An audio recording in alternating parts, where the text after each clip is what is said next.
Lanzallamas con la potencia para destruir ciudades enteras. Armas químicas rociadas directamente en la boca de la caballería atacante. Caballos transformados en torpedos vivientes. Catapultas sofisticadas. Y la tecnología todoterreno que hoy siguen usando las fuerzas especiales. La descodificación de textos antiguos, la construcción de prototipos a escala real y el uso de hologramas futuristas en 3 dimensiones permitirán sacar a la luz los secretos perdidos de la antigüedad. Nuestro gran descubrimiento es su maquinaria militar imposible. Este ha sido uno de los experimentos más exitosos que he hecho para grandes descubrimientos. Grandes descubrimientos. Maquinaria militar imposible.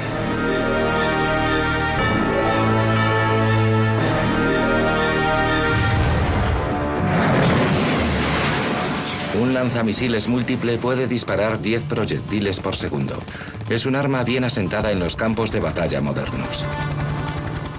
Pero los investigadores han descubierto una misteriosa referencia antigua a un lanzamisiles anterior con una capacidad de tiro casi igual a la actual, aunque este tiene 2000 años de edad. Perdida y olvidada hace mucho en textos chinos antiguos, se halla una extraña referencia a una catapulta múltiple capaz de lanzar más de 8 proyectiles por segundo. ¿Podría ser que los antiguos chinos hubiesen inventado un arma capaz de desafiar al lanzamisiles moderno? En el año 200 después de Cristo, China era una nación sumida en la guerra civil.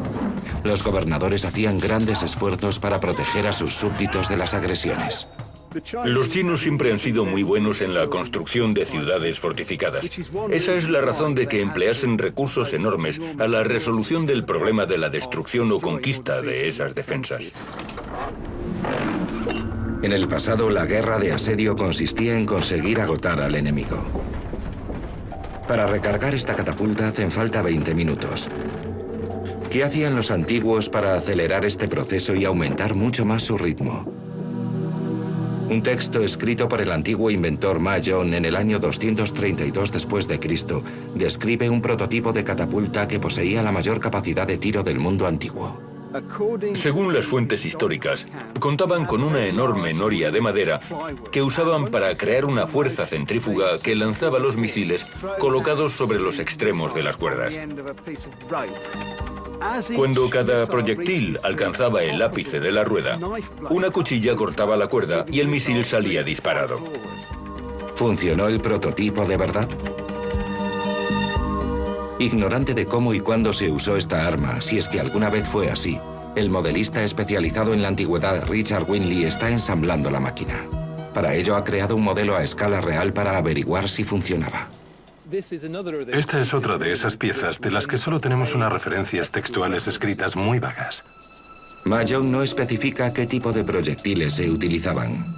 Pero como la capacidad de tiro era su característica más importante, los arqueólogos piensan que los misiles deberían ser relativamente baratos de producir y estarían hechos de simples piedras lanzadas a gran velocidad y a un ritmo muy rápido. La primera prueba es, por tanto, con una sola piedra.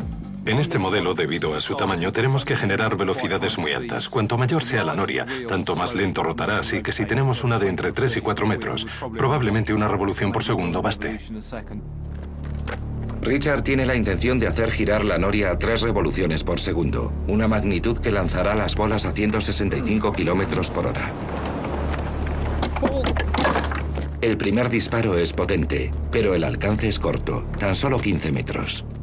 Ocurrieron dos cosas. Nos las arreglamos para conseguir una buena velocidad. La cuchilla cortó la cuerda, que es una de las cosas que más nos preocupaban, pero parece que el punto de corte era demasiado bajo. La piedra cayó directamente al suelo, así que tendremos que repensar la posición de la cuchilla. Momento de sacar la caja de herramientas. Richard tiene que modificar el ángulo de la cuchilla para que corte la cuerda antes para que las bolas se suelten a mayor altura y por tanto tengan una trayectoria más larga. Después de aumentar el ángulo de la cuchilla, Richard arma la catapulta a su máxima capacidad, 8 proyectiles de 2,7 kilos cada uno.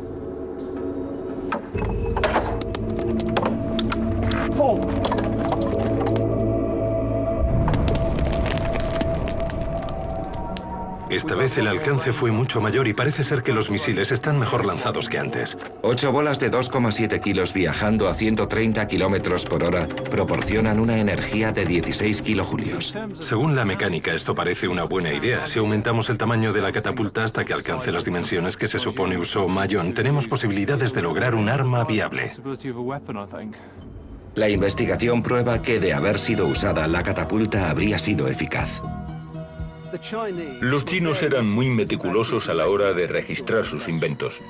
Y existen muchos manuales militares, publicados a partir del siglo XI, que describen una gran variedad de catapultas. Que esta no figure en estos manuales es una constatación de que nunca fue utilizada. Parece ser que el mayor problema es que el marco y la base pesaban tanto que una vez montada resultaba imposible cambiar su orientación. Cada vez que cambiaban el blanco, tenían que mover la máquina y configurarla de nuevo. Una tarea mastodóntica.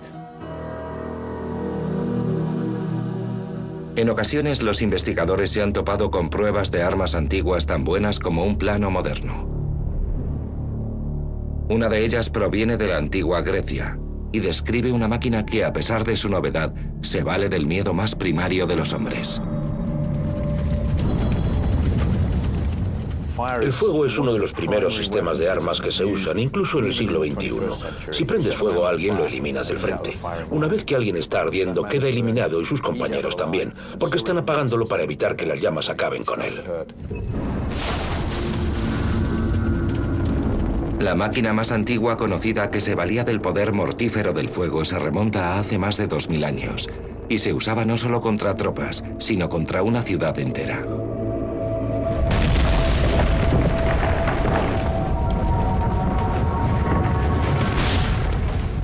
En el año 424 a.C., una tribu conocida como los beocios utilizó este poder con gran utilidad. Este pueblo estaba sitiando la ciudad de Delio en Grecia central con el objetivo de arrebatársela a los atenienses.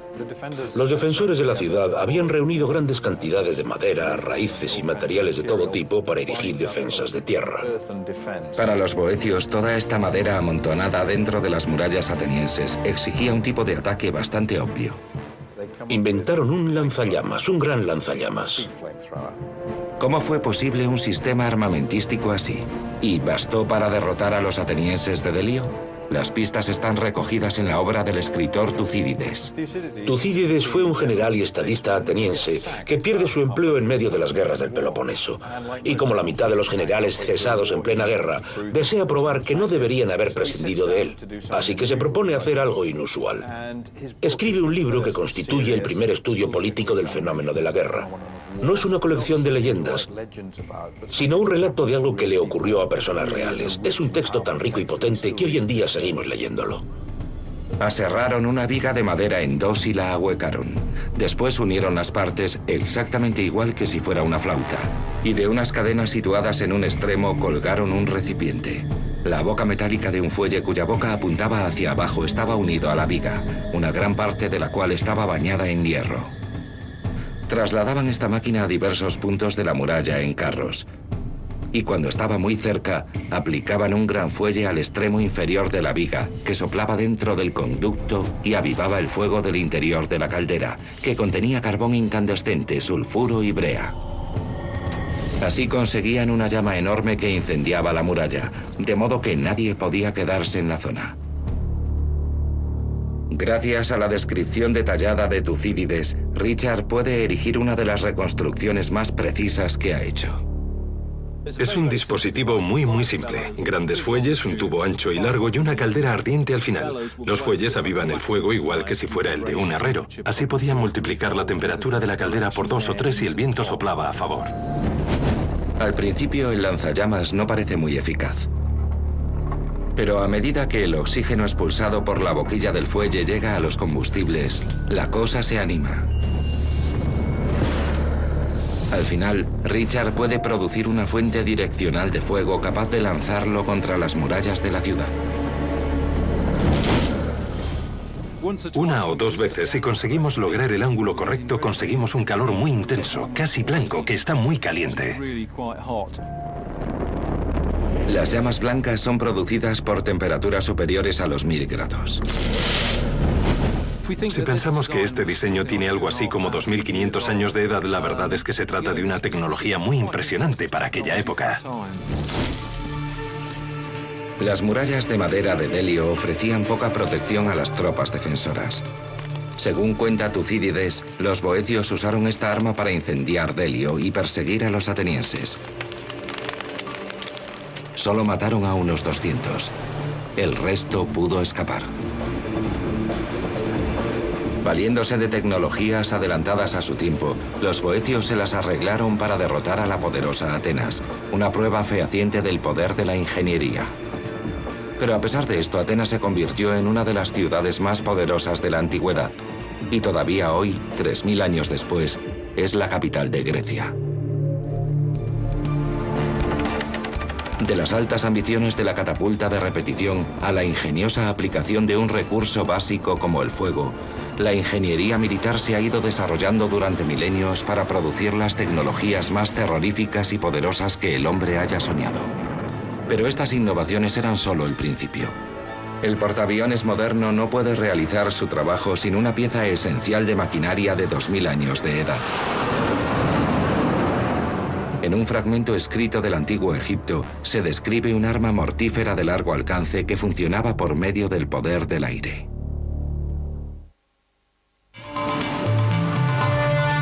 El moderno portaaviones, el arma bélica más poderosa. En sus operaciones se vale de una tecnología desarrollada en el antiguo Egipto hace más de 2000 años. ¿Cómo es posible? Richard Winley, experto en tecnología antigua, está investigando un texto olvidado que trata de los orígenes de esta técnica sencilla pero potente. En la antigüedad, la catapulta era el principal recurso tecnológico de la carrera de armas. Poseía la capacidad de almacenar y liberar mucha más energía que la que podía desencadenar un solo hombre. La energía almacenada se conoce como energía potencial. Casi todos los dispositivos de lanzamiento usaban el mismo principio, la transformación de la energía potencial en cinética. La potencial se guarda en algún elemento elástico, sea una cuerda retorcida o bandas elásticas en el caso de un tirachinas. La catapulta almacena la energía en la gravedad soportando pesos en lo alto, y lo que ocurre es que uno convierte la energía potencial en cinética que se transmite al misil. La catapulta básica de la antigüedad era la conocida como catapulta de torsión. La catapulta de torsión funciona enroscando fibras que retienen energía al mismo tiempo que alzamos el mecanismo, de forma que los brazos de la catapulta están conectados a la torsión. El disparador libera la energía cuando soltamos el proyectil. Los materiales utilizados podían ser nervios de animales, cáñamo o cuero estirado. Una catapulta romana común que usara solamente fibras orgánicas podía liberar 2,5 megajulios de energía, una potencia suficiente para disparar un proyectil de 140 kilos a una distancia de más de 500 metros. Pero en el año 280 a.C., en la ciudad de Alejandría, situada en la costa de Egipto, una nueva ciencia que cambiaría el mundo comenzaba a nacer. El hierro es un material no perecedero. Con él consigues unos resultados más fiables, porque no estás lidiando con nervios, cáñamo o fibra, materiales perecederos que se deterioran rápidamente con el uso. La habilidad para trabajar el hierro con precisión permitió la creación de sellos herméticos en los sistemas neumáticos. En la actualidad, en el mundo moderno, tomamos los neumáticos como algo dado. Todos los autobuses y camiones en los que viajamos tienen frenos neumáticos. Fragmentos escritos del antiguo Egipto ya insinuaban el anhelo de usar esta fuerza para la guerra. La idea de que alguien pueda aprovechar los neumáticos para construir un dispositivo de lanzamiento de misiles sobresale como algo adelantado a su tiempo. Hoy los científicos pueden usar estas menciones antiguas para construir un modelo de esa máquina 2000 años después de que viera la luz. El diseño permite conocer los primeros pistones de la historia. El pistón utilizado por Ctesibio es el primer ejemplo que conocemos. Si nos fijamos en este, Observamos que es un cilindro con un extremo suelto. Si lo sacamos y metemos, el gas que tiene dentro se comprime. Cuando comprimimos el gas, las moléculas del aire son empujadas unas contra las otras. La presión aumenta y entonces las moléculas luchan por separarse. Esto crea una fuerza que actúa en el pistón para que regrese a su posición inicial. Si lo soltamos, comprobamos que salta para volver a su estado original. ¿Pero poseía un pistón primitivo la potencia suficiente para lanzar un misil? El experto en tecnología antigua Richard Winley ha creado una réplica de una máquina vista por primera vez en los desiertos de Egipto hace miles de años. El brazo del pistón sale por aquí. Es una especie de mango conector del pistón. Y ahí tenemos una gran leva conectada al brazo de la catapulta y ubicada en una posición retrasada. Si tiramos de los brazos de la catapulta, podemos observar cómo las levas funcionan empujando los pistones. Este procedimiento comprime el aire y nos proporciona un impulso. Y todo utilizando solamente la fuente de energía que se halla a nuestro alrededor, el aire. Esta catapulta puede lanzar proyectiles de 35 centímetros hechos de un astil de madera rematado por una punta metálica.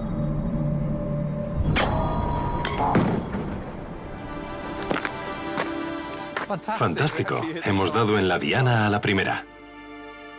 Me ha sorprendido la distancia que hemos alcanzado. Hemos llegado a los 35, incluso 45 metros y las flechas vuelan muy rectas. La altura o trayectoria es un asunto un poco más complicado, pero sería posible perfeccionar el sistema y probablemente alcanzar un blanco de 1 metro cuadrado situado a 55 o 65 metros. Pero si fue tan exitosa, ¿por qué la tecnología de la catapulta de pistón desapareció de los libros de historia durante tantos siglos? Parte de la razón de que dejasen de usarla es el hecho de que encontraron problemas a la hora de conseguir un sello hermético, un asunto absolutamente crucial. Esta falta de fiabilidad sobre el terreno hizo que los soldados sintieran mucho resquemor hacia esta arma. Si hubieran perfeccionado el sello, la catapulta de pistón se habría convertido en la catapulta de élite del mundo antiguo, capaz de lanzar sobre el enemigo proyectiles de varias toneladas de peso, igual que las catapultas de pistón modernas hacen hoy. En un portaaviones, para lanzar un avión de combate, usan un cañón de vapor que dispara la aeronave desde el extremo del barco. Es la idea original llevada a su forma más acabada y moderna. Nos proporciona la capacidad de acelerar aviones de 25 toneladas de 0 a 165 nudos en una distancia de 90 metros y en menos de 2 segundos y medio. Los principios estudiados por Ctesibio salvan la vida de soldados todos los días. Este es el frente de la catapulta. Se llama batería. Es donde el avión se amarra a la lanzadera, que está unida al resto de la catapulta. Dentro de la lanzadera hay cilindros movidos por energía que recorren toda la catapulta. Dentro de ellos están los pistones, conectados a la lanzadera donde están los aviones. Cuando estás listo para activar la catapulta, la válvula de la lanzadera se abre e inyecta vapor a los cilindros, que empujan a los pistones. Cuando llegan al final de su recorrido, el golpe pasa al avión, que puede continuar el vuelo.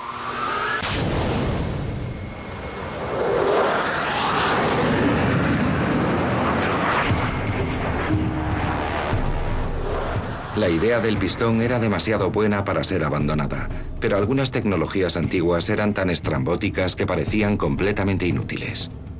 Los textos antiguos muestran un extraño boceto de un caballo.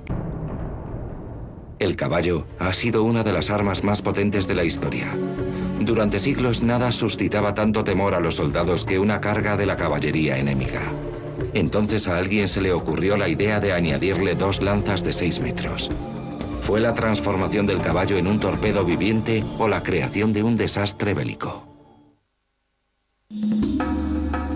Este prototipo funcional, por no decir viviente, de un arma antigua desconcierta a los historiadores militares. ¿Cómo se usaba? ¿Fue un éxito o se saldó con un desastre bélico? Para estudiar la cuestión, los investigadores deben buscar los esquemas originales realizados por el inventor de la máquina. En la Biblioteca Municipal de Siena se encuentran cientos de páginas de planos y notas hechos por ingenieros militares medievales. Uno de ellos se llamaba Tácola. Está claro que Tácola tenía mucha inventiva, y estos dos grandes manuscritos muestran de verdad lo que hizo. Los abres y te dices, vaya, ahí tenemos una imagen de la máquina en el campo realizando sus funciones. Mariano Tácola nació en el año 1382, una época de guerra constante en la Italia de principios del Renacimiento. Muchos de los dibujos de Tácola eran auténticos inventos diseñados para su puesta en práctica, tales como el aparato de respiración y el rompequillas. Otros eran simples ejemplos de su imaginación y habilidades artísticas. Algunos de ellos son como los prototipos de coches que hay en las ferias del automóvil. Sabes que su objetivo es anunciar lo que la marca puede hacer. La cuestión a la que nos enfrentamos es si este dibujo de un caballo torpedo era un esquema genuino de un arma o solo un dibujo más que añadir a la carpeta de Tácola. Cuando encontramos información acerca de sistemas de armas potenciales y no sabemos si se usaron, tenemos que emplear nuestra inteligencia creativa. Pensamos, ¿es algo práctico? ¿Es razonable? ¿Es el testigo que cuenta la historia fiable? Solo hay una forma de resolver el misterio. Si todo lo demás falla, no hay nada malo en construir la máquina y probarla nosotros mismos. El inicio del arma es el caballo. Tenemos 400 kilos de caballo más el jinete y su armadura. Media tonelada de peso moviéndose a 55 kilómetros por hora. Si algo así te alcanza, no lo cuentas. El caballo lleva aterrorizando a los soldados enemigos desde que el hombre lo ensilló por primera vez. Cuando el terreno vibra y oyes el rumor de sus cascos, la sensación es absolutamente aterradora. Pero añadirle 2 lanzas de 6 metros a este gigante, ¿le reportó alguna ventaja estratégica como arma? Hemos venido a una de las pocas escuelas de Europa donde todavía entrenan caballos de batalla para probar el torpedo equino de Tácola. Aquí los caballos se entrenan para escenas de películas de acción. Henry ha hecho de doble en más de 1000 escenas. Está acostumbrado a los equipos extraños y a las conductas inusuales. Pero incluso él está nervioso. Tenemos el dispositivo tal y como aparece en el manuscrito, pero ya nos hemos topado con problemas. Este es el caballo de batalla más dócil y pacífico que puedas encontrar, pero se siente incómodo con estas barras tan cerca de su nariz. Si ladea la cabeza, golpea las barras, cuyos extremos posteriores se arrastran por el suelo. Por una parte, esto es estupendo porque evita que el caballo recule. Nos interesa que avance sin cesar y no queremos retroceder dentro de nuestras propias filas, pero impone una barrera delante de su nariz. Para que este caballo cargue contra el enemigo deberíamos colocarle un acicate al rojo vivo aquí, algo que no vamos a hacer. Los caballos se valen de la visión para guiarse en el campo de batalla. El arma de Tácola conlleva la colocación de una barra justo delante del campo de visión del animal. Un caballo que no ve no puede cargar. Todo es muy problemático. Terminará parándose en seco. La única forma de que este dispositivo funcione es que estés dispuesto a sacrificar un caballo. En una época en la que no había antibióticos, cualquier caballo herido en una batalla moría por la infección. Así que contaban con una reserva de caballos, de modo que podían prescindir de algunos. Eso es lo que hacían. Colocaban todo esto y luego ponían algo quemándose en la parte trasera del caballo. Por lo visto, el caballo no necesita accesorios para ser un arma eficaz. En la antigüedad no había nada más terrorífico que una carga de caballería, algo que causaba temor en el corazón de todos los ejércitos. Pero según pasó el tiempo, los inventores fueron obligados a buscar medios nuevos y más avanzados para parar un ataque de la caballería enemiga. Julio Africano, un estratega e historiador militar romano nacido en Jerusalén en el año 180 después de Cristo, escribió un tratado en el que aconsejaba al emperador Alejandro Severo acerca de las tácticas que debía adoptar en su guerra contra los persas del año 232. Escribe sobre un dispositivo macabro diseñado para enloquecer a los caballos rociándoles veneno mortal en las caras. Quedarían ciegos, les picaría la nariz y la piel les quemaría. Los jinetes perderían el control y por tanto su eficacia militar. Africano se refiere a un veneno superior a todos los demás métodos de ataque y más eficaz que las flechas. No especifica la droga usada, pero los historiadores han sugerido que el sospechoso más probable como fuente del veneno es una planta conocida como euforbia. Sin embargo, todavía no se han realizado experimentos para probar si esto era cierto. Hasta ahora. El Jardín Botánico de Kew en Gran Bretaña es el principal centro mundial de toxicología. Aquí la profesora Monique Simon cree que los agentes tóxicos activos se hallan en la savia de esta planta, una especie conocida como látex. Si este látex se te mete en los ojos, es terriblemente doloroso. El látex es la savia lechosa que se halla en muchas plantas, por ejemplo en los dientes de león. No todas las variedades de látex son venenosas, aunque la que se encuentra en la euforbia normalmente sí lo es. Para probar las toxinas de la euforbia, Monique debe preparar una muestra de estos terribles ingredientes. El compuesto resultante se prueba en una máquina conocida como espectrómetro de masas. Esta máquina nos ayuda a separar los componentes y nos proporciona un perfil de cada uno de ellos. Monique está buscando una muestra de sustancias altamente tóxicas conocidas como ésteres. Un éster es un compuesto orgánico complejo que se encuentra en muchas toxinas, por ejemplo las de los mariscos. Aquí podemos ver algunos. Parece que estos podrían ser los ésteres que asociamos a la toxicidad. Así que si lo arrojamos a la cara de un caballo, tendría un efecto muy irritante y desagradable. Las pruebas indican que la euforbia es la culpable. Ahora Richard Winley está investigando cómo esta terrible sustancia se lanzaba a los caballos. Pensamos que uno de los métodos que podrían haber usado es un aparato conocido como bomba de sifón. Richard quiere averiguar si el sifón podía llevar el veneno hasta el caballo. Y lo que es más importante, mantenerlo alejado de él. Por el texto de Africano sabemos que esta pistola era empleada por hombres ubicados en la primera línea. Ellos rociaban el veneno sobre los hocicos de los caballos una vez que se habían acercado a ellos. Los caballos enloquecían y tiraban a sus jinetes, quienes, estorbados por sus pesadas armaduras, serían fácilmente capturados o muertos.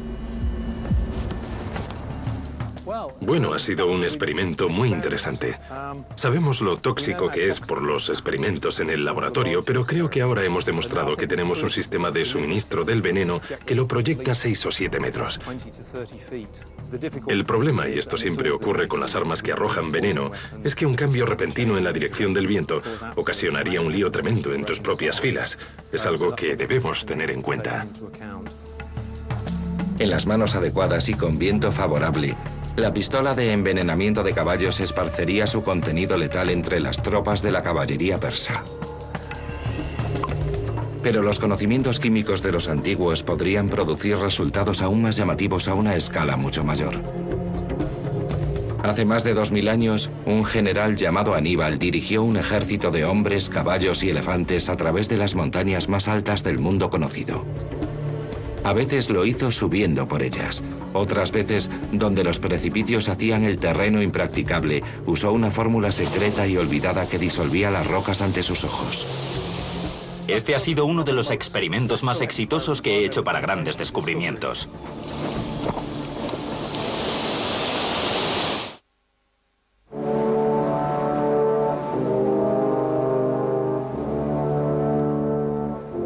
Hace más de 2000 años, una fuerza invasora de casi 100.000 hombres y animales pudo cruzar estas montañas de más de 4.500 metros de altitud. En la antigüedad y también en el mundo moderno, la mejor forma de definir las fronteras nacionales es el uso de accidentes geográficos fijos y evidentes. Las naciones dependían de estas fronteras naturales y confiaban en que ningún general en su sano juicio intentaría llevar a cabo un ataque a través de estos picos imposibles. Una cadena montañosa es difícil de cruzar, está a mucha altura y hace frío. Es difícil y peligrosa.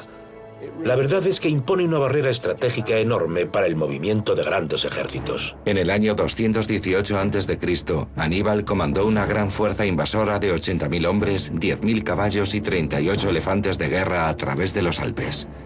Su objetivo, Roma, su enemiga mortal.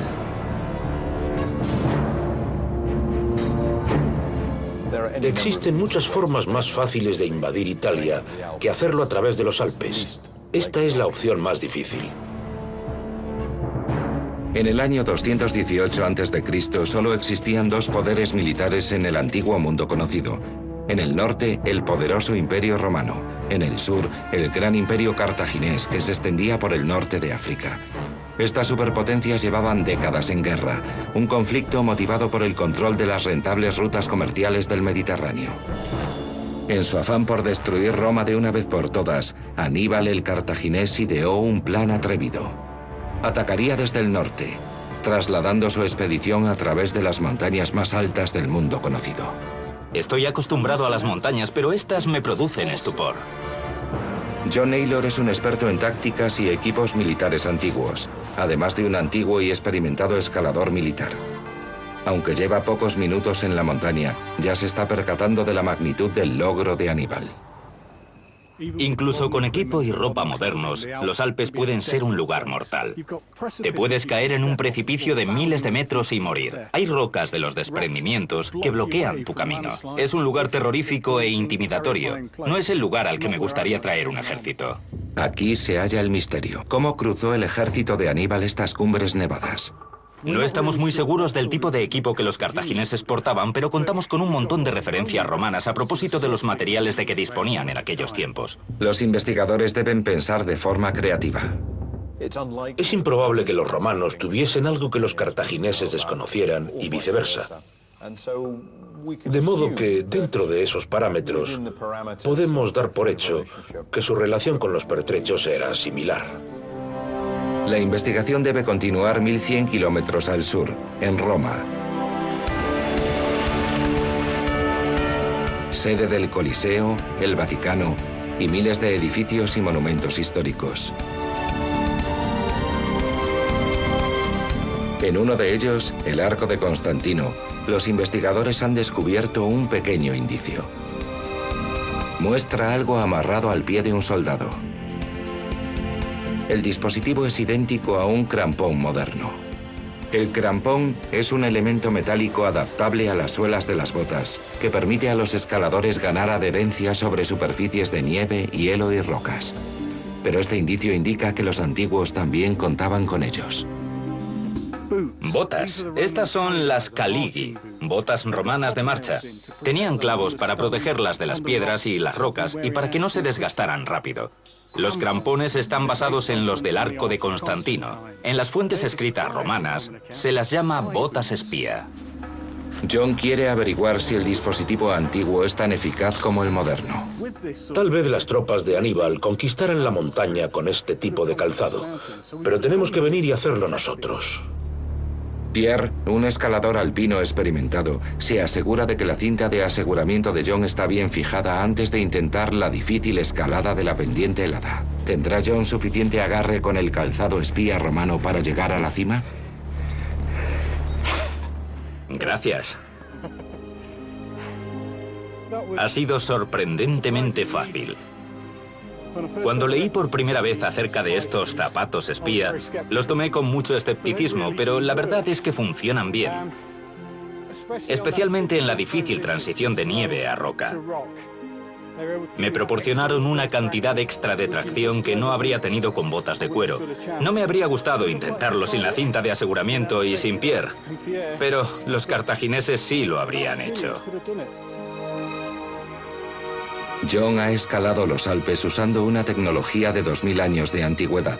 Los prototipos del equipo que las fuerzas especiales usan hoy. Aníbal se las arregló para franquear estos Alpes y nosotros hemos demostrado que también es posible con el equipo más rudimentario, con agallas y decisión. Eran hombres de verdad, auténticos soldados. Pero después tuvo que enfrentarse a la mayor barrera. Algunos pasos eran simplemente impracticables. Los textos antiguos recogen que cuando Aníbal descendía por la parte romana de los Alpes, se encontró un enorme precipicio que no podía franquear. La invasión estaba a punto de convertirse en un desastre, pero entonces sus ingenieros le propusieron una solución extraordinaria. Destruirían la roca de las montañas usando una fórmula química sorprendentemente violenta.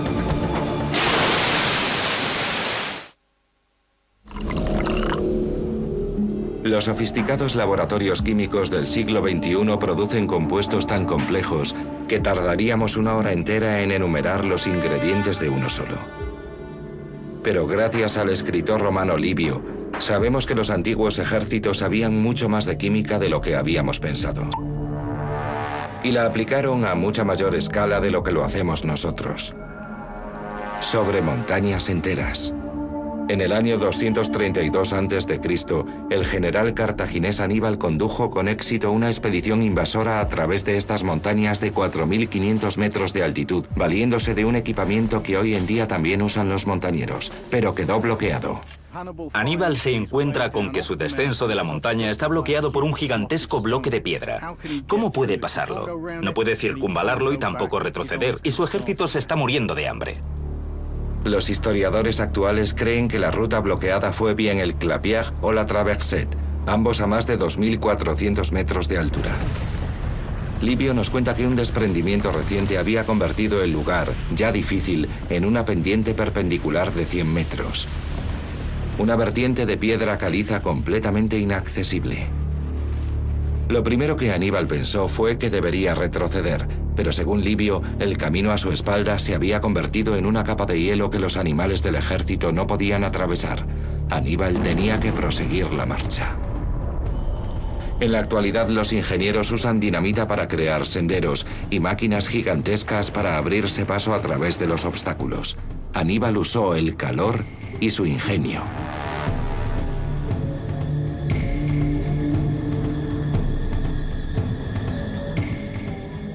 La roca es dura. Si la calientas, se expande, y si enfrías rápido, se contrae. Esta gran expansión y contracción las rompe y despedaza. Ahora mismo no puedo hacerle nada, pero si la caliento y la enfrío rápidamente, se torna en lo que llamamos friable, más blanda y fácil de quebrar. La mejor forma de probarlo es calentando una pequeña muestra con un soplete. Después la enfriaremos con agua.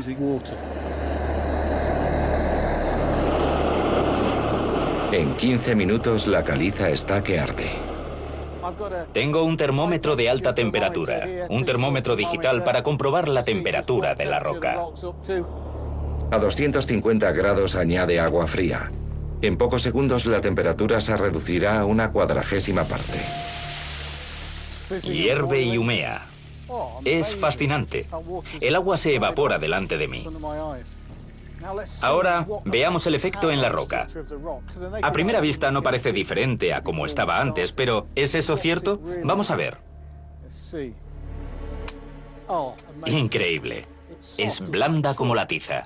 Supongo que esto es lo que quieren decir cuando dicen que la roca se vuelve friable. Pero Livio es muy concreto. Los textos afirman con rotundidad que Aníbal pidió vinagre, no agua. ¿Vinagre como para una ensalada? No suena demasiado peligroso, ¿verdad? Pero uno tiene la impresión de que Livio es muy fiable, así que sospecho que aquí hay algo de verdad. Tal vez los antiguos entendían los secretos de las reacciones químicas mejor de lo que los científicos modernos admiten. Hay una razón probable de que usase vinagre en vez de agua. La caliza es alcalina y el vinagre ácido. Esto es química, pero también física. El analista de 3 dimensiones James Dean ha estado estudiando el aspecto molecular de la afirmación de Livio. Si nos acercamos, podemos observar que los componentes clave de esta reacción son una base y un ácido. En este ejemplo, la base es la piedra, caliza, carbonato de calcio, y el ácido es el vinagre o ácido acético. Y esto es una reacción muy común conocida como reacción base-ácido. Si las agitamos para provocar la reacción, vemos claramente que el ácido ha liberado iones de hidrógeno, que combina con el oxígeno y el hidrógeno de la base para formar H2O, es decir, agua. El resto de los componentes se combinan para formar sal, que se puede ver aquí. La reacción es exotérmica, o sea, que desprende un montón de calor que observamos si volvemos a la escala anterior. El calor aumenta la temperatura del agua, y por eso sale el vapor que vemos, pero también se producen otros gases como el dióxido de carbono, si tenemos carbono que produce el burbujeo efervescente. En general, toda la estructura de la roca se destruye y está rodeada de agua y sal. Si la tocamos, constatamos que es totalmente friable. Para Aníbal, esto no fue un experimento químico, sino un asunto de vida o muerte. Aníbal estaba en punto muerto. Igual que ahora, la noche estaba cayendo y con ella la temperatura. Su ejército estaba a punto de congelarse y morir si no encontraba una ruta de descenso hacia las fértiles praderas de abajo. Tenía que encontrar una forma de pasar por las rocas.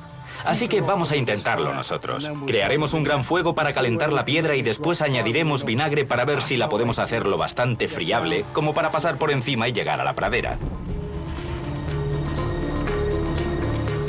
He encendido el fuego. Ahora necesito más palos y madera para convertir esto en una gran llamarada. No solo se trataba de una gran superficie rocosa de 100 metros, sino también de un precipicio peligroso. El incendio debió de haber sido enorme y su avance concienzudo mientras los hombres de Aníbal bajaban despacio la pendiente rocosa, creando así un sendero para los animales. Ahora la roca está a 650 grados, pero ¿es esto suficiente para acelerar la reacción ácido-base? Está muy caliente y me está levantando la piel, pero tengo que ser capaz de acercármelo bastante para verter el vinagre. Dado el tamaño del obstáculo, seguramente necesitó 20.000 litros de vinagre. ¿Pero de dónde sacó tanto? Las tropas de Aníbal tendrían una ración diaria de vino ácido de 1/4 de litro. Si había 80.000 soldados, entonces pudo reunir los 20.000 litros de vinagre de vino. ¡Madre mía! Fíjate cómo hierve. Huele muy mal. Y la roca se está agrietando delante de mí. Hierve y sale vapor. El ácido del vinagre me está quemando la garganta.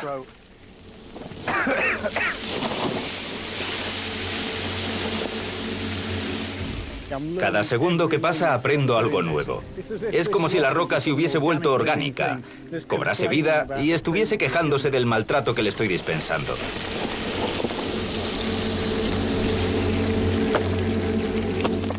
Me encanta cómo se quiebra. Ya no es un bloque, sino un conglomerado de guijarros sueltos. Igual que John, los hombres de Aníbal usaron picos y mazos para romper las piedras y poder practicar un camino en zigzag que minimizara la inclinación y permitiera que los animales de carga y los elefantes pasasen. Tras 4 días de trabajo y de casi llegar a la inanición, Aníbal lo había logrado. A golpe de explosiones se había abierto paso a través de los Alpes. Este ha sido uno de los experimentos más exitosos que he hecho para grandes descubrimientos. Uno concibe las montañas como objetos inamovibles, pero Aníbal las movió usando palos, aderezo para ensalada, trabajo duro e ingenio. Absolutamente impresionante. Aníbal se abrió camino por Italia, llegó a Roma e infligió al ejército romano la derrota más severa que sufriría en toda su historia. Pero aunque el cruce de los Alpes le permitió contar con el elemento sorpresa, esto también fue la causa de la caída de Aníbal. Resulta irónico que Aníbal usase la mejor tecnología que tenía a su disposición para culminar la tarea imposible de llevar a su ejército a través de estas montañas. Pero al hacerlo no pudo llevar consigo todos sus pesados pertrechos de guerra. Cuando llegó el momento de tomar ciudades usando fortificaciones, no contaba con las máquinas de asedio porque no las pudo llevar por las montañas, así que sus esfuerzos fueron inútiles. La tecnología le permitió llegar, pero después le cerró la puerta en las narices. Máquinas como la lanzadera de llamas de carbono, las catapultas y otros ingenios demasiado importantes para dejarlos atrás. Por eso la campaña de Aníbal fracasó. No consigue asediar ni capturar ciudades. Ahí está Roma, y ni siquiera llega a atacarla. Sea gracias al aprendizaje por medio de errores o de éxitos fulgurantes, los ingenieros de la antigüedad no diferían de los actuales. Los ingenieros antiguos se enfrentaron a los mismos problemas que nosotros tenemos hoy. Quieres ir más deprisa y llevar más cosas, pero usando menos recursos naturales. Esto es, quieres que las cosas sean más fáciles de hacer, que funcionen mejor y que una vez construidas duren más. Algunos inventos marcaron el punto de inflexión de grandes batallas que cambiaron la historia y contribuyeron a configurar el mundo en el que vivimos. Otros se pasaron de frenada y aunque hoy siguen asombrándonos, seguramente fueron inútiles en el campo de batalla. Mientras los secretos de la ingeniería antigua siguen saliendo a la luz, cuántas cosas que damos por sentadas se deben al ingenio de los antiguos y a su maquinaria militar imposible.